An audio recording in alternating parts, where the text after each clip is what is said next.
একই পরিবারে 4 জন প্রতিবন্ধী।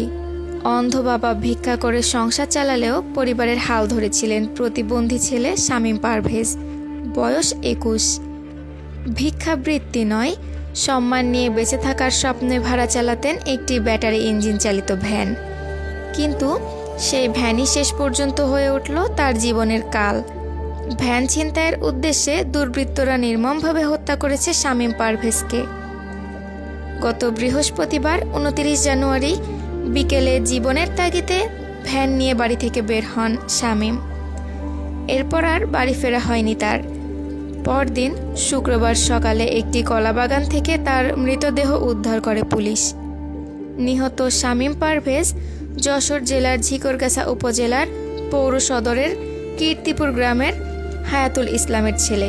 শামীম পারভেজ সে সহ তার পরিবারে 3 জন প্রতিবন্ধী। তার বাবা প্রতিবন্ধী, তার একটা বোন প্রতিবন্ধী ছিল। তো সে প্রথমে তার বাবার সাথে ঝিকরগাছার বাজারে ভিক্ষা করত, কিন্তু পরবর্তীতে সে একটি ভ্যান নিয়েছে ভাড়া চালিত, নিয়েও কিছুদিন চালায়। ইতিমধ্যে আমরা জানতে পারি ওর কাছে 400 টাকা ভাড়ার টাকা পাইতো, 450 টাকা মতো এরকম ভাড়ার টাকা পাইতো। ওই টাকাটা পাওয়ার সুবাদে বেশিরভাগই ওর কাছে যাইতো, কিন্তু ও টেকনিক্যালি ওর যে কোনো কারণে ওরে ঘুরায় ওর সময় নষ্ট করাইতো। গত যেদিন ও নিখোঁজ হয় তার আগের দিন 11টার সময় বাড়ি আসছিল, কাদা মর্দন ওর পায়ে লাগানো বা হাতে লাগানো ছিল। আমরা জিজ্ঞেস করি যে কী রে তোর গায়ে কাদা কদ্দম লাগানো কেন? তো বলছে কি আমি পড়ে গেছিলাম। কিন্তু ওরে নিয়ে কলা বাগান সংলগ্ন ওখানে নাকি আমরা গ্রাম পর্যায়ে জানতে পারলাম যে ও কলা চুরি বাবদ ঘটনায় আপনার ওই কলা কেটে নিয়ে যায় অন্য জায়গায় বিক্রি করে দেয়। এটা আমরা পরবর্তীতে জানতে পারি লাশ শনাক্ত হওয়ার পরে। যে মার্ডার হয়েছে এ অরিজিনালি অনেক অসহায় একজন মানুষ। তাকে তার পরিবার থেকে সে একজন উপার্জনকারী এবং সে লজ্জার ক্ষেত্রে ভিক্ষা করে না, জীবিকা নির্বাহ করে। তার বাপ অন্ধ কানা এবং তিনি ভ্যান চালায়, মানে লজ্জার খাতিরে সে ভিক্ষা করে না এবং সে ভ্যান চালায় খায়।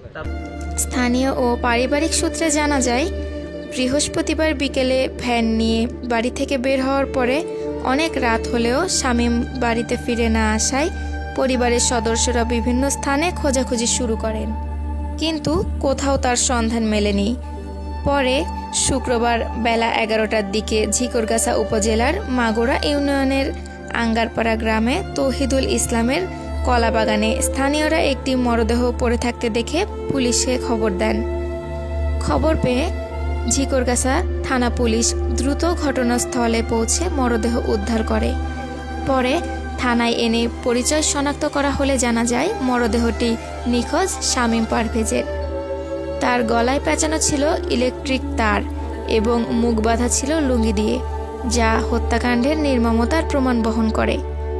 ব্যাটারি চালিত সেই ভ্যানই ছিল শামীমের জীবনের একমাত্র সম্বল। ভ্যান চালিয়ে যা আয় হতো তাতেই চলত অন্ধ বাবা ও অসহায় পরিবারের সংসার। প্রতিবন্ধী হয়েও ভিক্ষা না করে শ্রমের মাধ্যমে জীবনযাপনের যে পথ তিনি বেছে নিয়েছিলেন সেটাই কেড়ে নিল দুর্বৃত্তরা। ঝিকরগাছা থানার officer in charge OC Shahjamal Alam জানান, গত 30 জানুয়ারি ঝিকরগাছা থানার মাগুরা ইউনিয়নের একটি গ্রাম থেকে আমাদের একটা বুদ্ধি প্রতিবন্ধী ছেলে শামীম পারভেজ, বয়স 21, তার গলায় ফাঁস দিয়ে মৃত অবস্থায় আমরা কলাবাগানের মাঝখান থেকে উদ্ধার করি। উদ্ধার করার পরবর্তীতে তারা শ্রোতাল রিপোর্ট প্রস্তুত করে আমরা পোস্টমর্টমের জন্য যশোরের মেডিকেল কলেজে প্রেরণ করেছি। এ বিষয়ে গতকালকে আমরা মামলা নিয়েছি অজ্ঞাতনামা আসামিদের বিরুদ্ধে এবং তদন্তকারী কর্মকর্তা আমাদের টিম যৌথভাবে কাজ করে এই মামলায় জড়িত 2 জন আসামিকে গ্রেপ্তার করেছে। শামীমের মৃত্যুতে এলাকায় নেমে এসেছে শোকের ছায়া।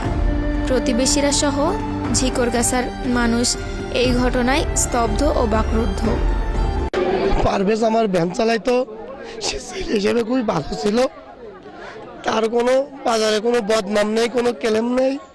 সে আমার ভ্যান যতদিনই চালাইছে সে প্রত্যেক দিনকে 12 টাকা প্রত্যেক দিন ঠিক মতন পরিশোধ করেছে।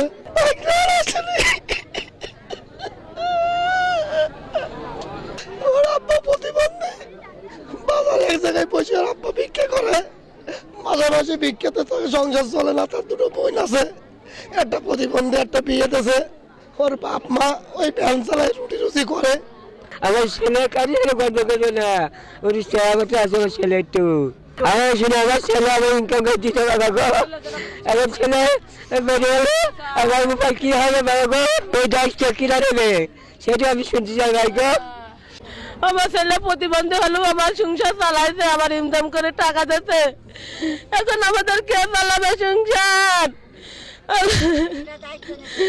ডাক্তার কে নেবে? আমার ছেলে যেন ফাঁসিতে মেরে চাললাম, আমি ফাঁসি চাই। আমার বুক ধরাম খালি করে চাললাম, সে ভাঙার বুক খালি করতে চাই। এখন আমাদের বারাপন কে নেবে, কে করে চালাবে আমাদের? আমার স্বামী অন্ধ, আমার ছেলে, দুই ছেলে মেয়ে প্রতিবন্ধী। আমার এক ছেলে চলে গেল, আমার এক মেয়ে থেকে গেল।